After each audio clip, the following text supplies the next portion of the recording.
What is it about Catherine Zeta-Jones that makes her exude sex on screen? Really play with this one and have a laugh. What is it about Cameron Diaz that set her apart from the other beautiful models at her first audition? I was given a lot of confidence as a child. And why did Sharon Stone want a part Meg Ryan and so many other A-listers turn down? I just couldn't believe that every woman in their right mind didn't want to play the part. Tonight, we examine that mysterious screen chemistry that turns some actresses into instant sex symbols on The Role That Changed My Life. I'm a work in progress, not just another pretty face. They made me an offer I couldn't refuse, to take the road that changed my life. It has been 3 days since my last confession. How did a timid young dancer from a Welsh fishing village fool movie audiences into believing she was a Latina hottie? I was looked at as one role for a long time. Catherine Zeta-Jones says the biggest misconception about her is she's a die-hard, ambitious, do-anything-to-get-anything kind of sex pot. She's very shy socially. She and her husband, Michael Douglas, don't go out much. They spend a lot of their time with their kids in Bermuda. Homes in Bermuda, Majorca, and New York. Days spent at the beach or on the golf course. Zeta-Jones lives an idyllic life, but she's worked very hard for it, starting when she was just 4 years old. Her parents had some really cool jobs. Her dad worked in a candy factory, and her mom was a seamstress. Now, Catherine was really independent growing up, and her parents were really supportive of this. She dropped out of school and moved all the way to London. Catherine had 2 successful years on stage before moving to France to work on screen for respected filmmaker Philippe de Broca in 1001 Nights. She appeared in a couple of nude scenes, which later made the film very famous. When she got back to London, she was cast in The Darling Buds of May. It was this huge British soap opera. She was so sexy on screen that the British press went crazy. I've been well known in the UK since I was 17, you know, and I've kind of had to grow up with a paparazzi lens and on my back, you know. And that can stunt you because they always look at you as one. I was looked at as one role for a long time, something that was successful, and they couldn't see me in anything else, you know. And I think what really bothered her at the time was she was more known for her personal life rather than for her acting. You know, and I'd get like long lenses photographing me in places where I didn't want to be photographed. She'd always kind of hidden behind her work. She wanted a fresh start, so she decided, I'm going to America. Coming up next, Catherine Zeta-Jones arrives in America and lands the role that changed her life. I never thought I would be having to do all this in one role, you know. When you kind of want to be an actor, they always do all these things. Oh, how many skills do you have? Can you ride horses? Can you do that? And you always say you can do everything.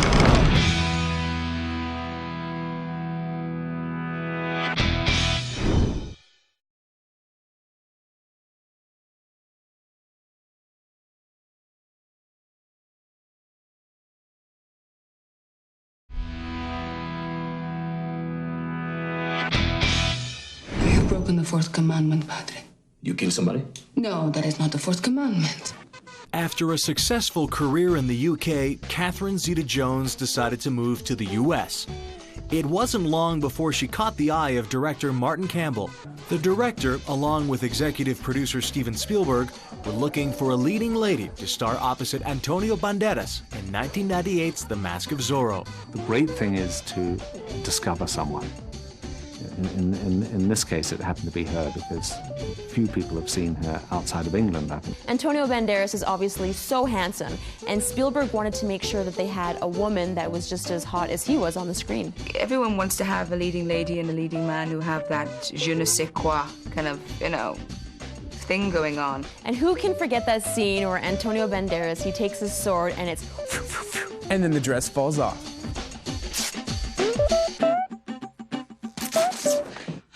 That's what you need to make a movie.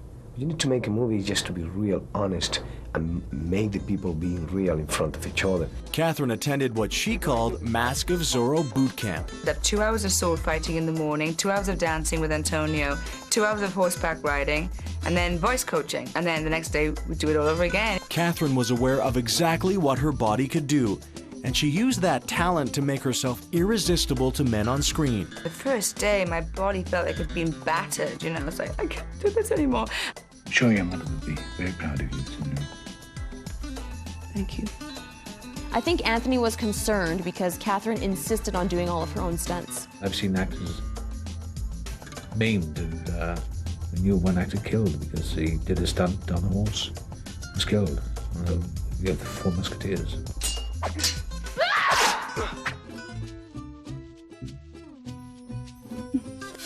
In real life, Catherine's Welsh, but because of The Mask of Zorro, everyone thought she was Spanish. It's quite funny because years after Zorro, people would come up to Catherine and start speaking Spanish. It's like this movie gave her a whole new ethnicity. There was zero backlash from the Spanish community about casting a Brit in this movie because everyone thought she was Spanish. Not bad at all. The Mask of Zorro was the role that changed Catherine's life, both personally and professionally. Up to that point in her career, she really didn't have much time for a love life. She always played these really sexy, almost risque roles, but in real life, her love life was a lot more tame. Michael Douglas saw Catherine Zeta-Jones for the first time ever when he watched Mask of Zorro, and he was astounded by her beauty. Michael Douglas was at a film festival in Normandy promoting his movie A Perfect Murder, and then he heard The Mask of Zorro was being screened there too. Now, he was super sly, and he arranged to be seated at her table and said these exact words: I want to father your children, and of course his wish came true. They married in 2000, and by 2003, Michael was a dad to 2 children, Dylan and Karis. That's something I never anticipated, that I'd be starting a new family at this point in my life, but I must say I'm really enjoying it. In 2002, Catherine delivered a killer performance in Chicago. You want some advice? Keep your paws off my lawyer. When director Rob Marshall was casting for the role of Velma Kelly, he wanted an actor whose sexiness would jump through the projector. And just like her role in The Mask of Zorro, Catherine had to push her body to the limit. You just battle and battle through and warrior through. You have to wonder why. I mean, why would a woman who is worth millions of dollars, who has a really rich husband and a new baby, why would she put herself through all that? Catherine won a Best Supporting Actress Oscar for the role. I don't think she did it for the Oscar she won. I think she did it because she's always felt compelled to sing and dance. And it's like, oh, they love me. Catherine Zeta-Jones may have a lot of sex appeal, but she knows that's not enough to keep her career going. When your character is described as the beautiful girl stroke femme fatale, it's really hard to find some substance in there. For me, a career has always been based on the longevity of it and the differences that I can make and the different choices. Coming up, what gave Cameron Diaz the edge in landing the role that changed her life? They did me a favor, to tell you the truth, in putting me in the film.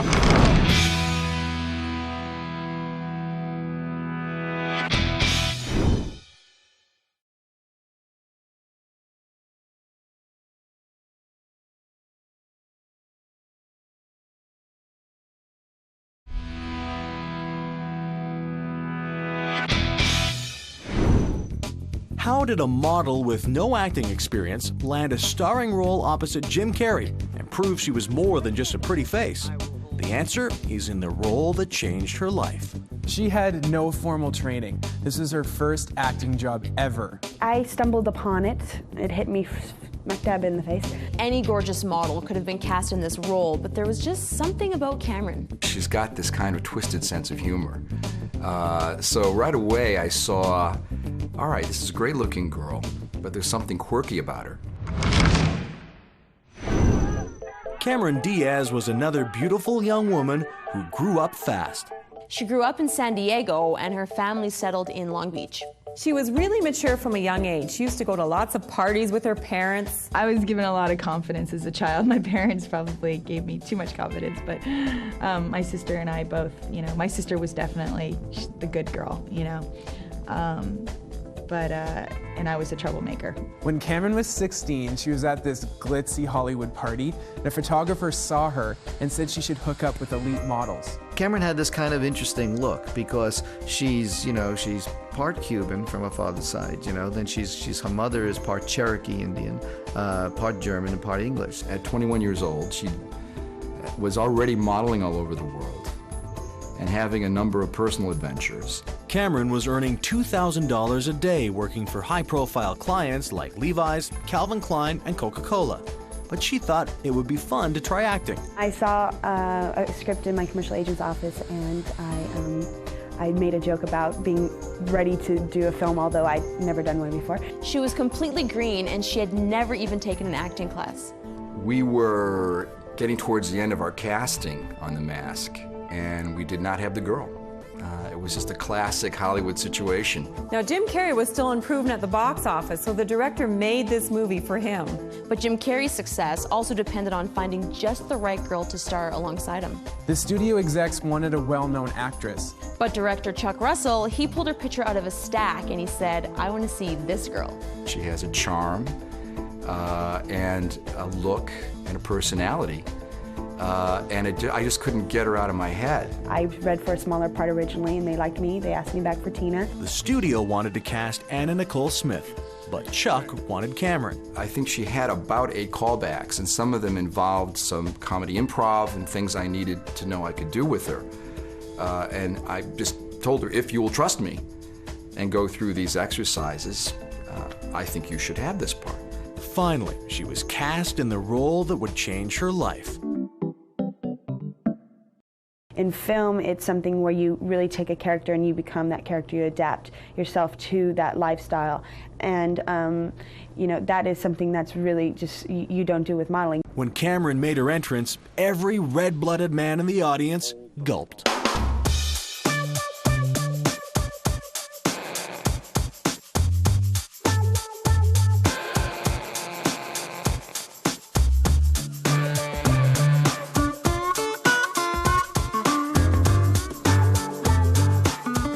Quite an introduction not only to the film but the film industry. Chuck was like, don't worry babe, I'm gonna make this one special for you. The Mask earned more than $350 million worldwide. Cameron became a sex symbol overnight. They did me a favor, to tell you the truth, in putting me in the film, so I would have done it for nothing.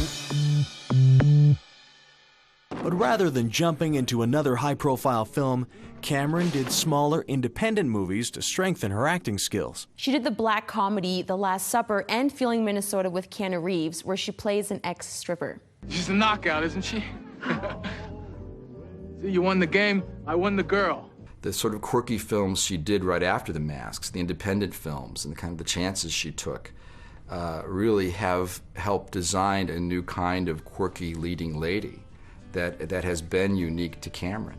She's smart enough to know how not to jump into something and be stereotyped as the gorgeous blonde bimbo as she was in the Mask. And then she did the romantic comedy My Best Friend's Wedding, where she stars alongside Julia Roberts, and this movie just blew everyone away. All I've heard is Julianne this and Julianne that. And then there came There's Something About Mary, which was another huge success for Cameron, and I think it's because she played it completely straight, just like she did in The Mask.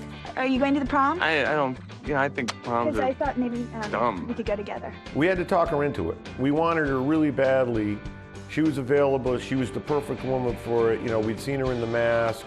I just thought she was sensational. We'd heard great things about her from Jim Carrey. I like to have fun, you know, and I'm sort of, sometimes I can be less self-conscious than other times, and I guess that's when it comes out, is when I like to joke around with people. Hi, Pete. How are you? I'm good. I just... Could you hold on a second?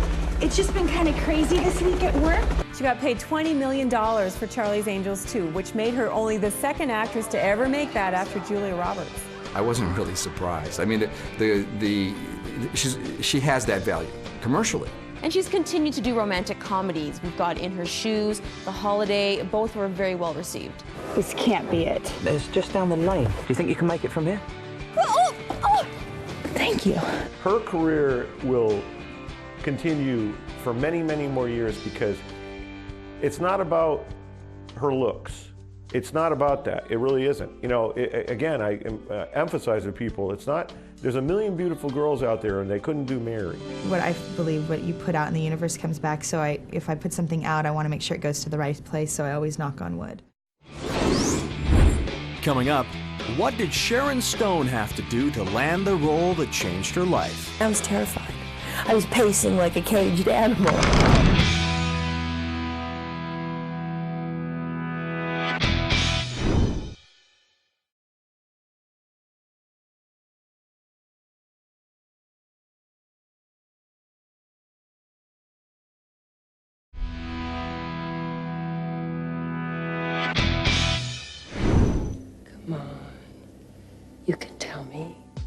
Why did one of the sexiest women alive pare down her career to become an advocate for peace and love? If we look to just serve ourselves, we're going to find things that are just self-serving, and those things lead us to acts of violence and acts like lying and cheating and promiscuity.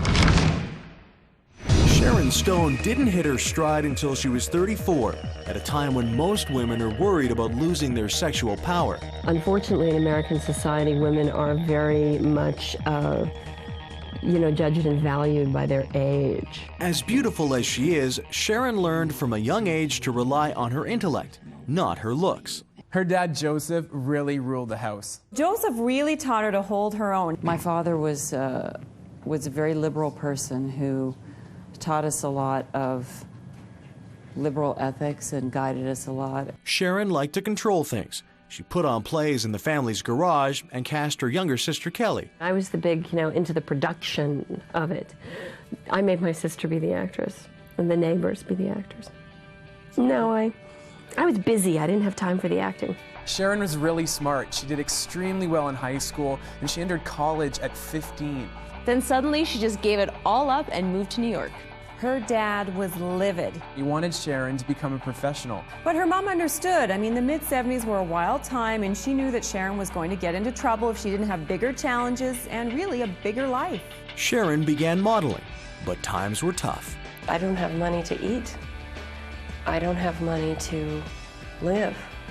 Can you please not get an apartment? Can you sleep on my sofa and help me with my rent? Sharon was determined to make it in the business, so she would do anything and everything to get her face on film. She took some of the smallest parts in the most obscure movies and commercials. She appeared in one of Woody Allen's films. She was in a lot of small roles, B-list movies. She had a nice little part in Total Recall, where she played Arnold Schwarzenegger's beautiful but treacherous wife.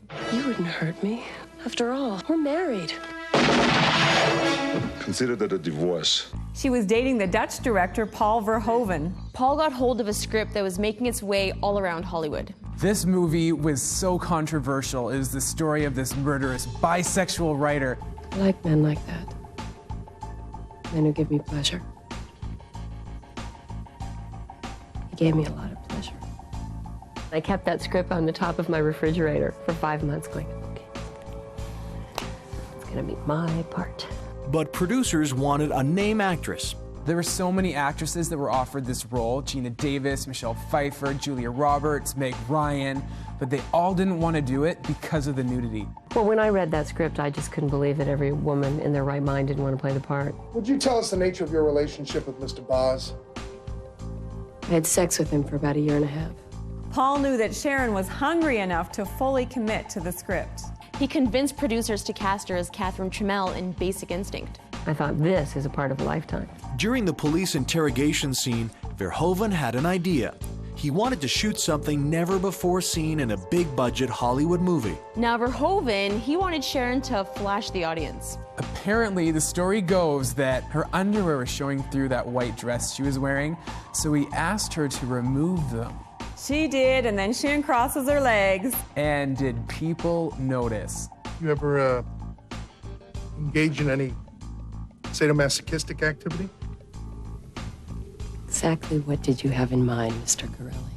Basic Instinct made Sharon Stone a household name. Thousands of screaming fans were ripping the rearview mirrors off my car and beating on the window and pounding and screaming my name, and the bodyguards are being sucked into the crowd. Sharon had finally achieved what she had worked so hard to win. She liked the money. I am so blessed at this time to be offered so many things and to finally not have to worry that I'm going to lose my house. But something was missing. I want a real relationship. It was beyond the privacy. It was, I not only need my privacy, I need the real things in the world. I don't want to live in a fantasy world. Nevertheless, she capitalized on her success in Basic Instinct with another salacious movie by Joe Esterhaus, Sliver. The picture sort of pulls us into that world of voyeurism. Just pretty fascinating. A friend of mine said, do you think if you do this kind of stuff, if you take off your clothes, people are going to take you seriously? I said, people are going to take me seriously anyway. Anybody can challenge anybody. Sign me up. Her power at the box office gave her license to star in and produce movies. She chose the Western, The Quick and the Dead. So she takes a traditional male lead in a cowboy movie as a gunslinger. And then Intersection and The Specialist with Sly Stallone. One box office failure after another. Sharon's even said on the record that she's made crummy movies because she's worked so hard to please people. I grew up in a very blue-collar way. I used to think, I'm just supposed to be working. It's my job. Sharon won an Oscar nomination for her role in Martin Scorsese's Casino. Very nice. I told you I was hot today. Up until Casino, all she'd really done was channel Catherine Trammell. So she started taking on smaller roles in movies and began focusing on her real life. She went through some trying times, a divorce, a brain tumor. Now, as she prepares to turn 50, Sharon has struck a balance between her sexy image and her real-life persona.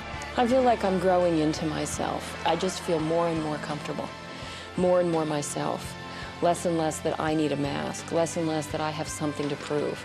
More and more that I can just come as I am, be what I am, give what I've got, and be in the world, and it just, my skin fits. It just feels great for me. Catherine Zeta-Jones, Cameron Diaz, Sharon Stone. 3 actresses who became instant sex symbols thanks to the role that changed their lives.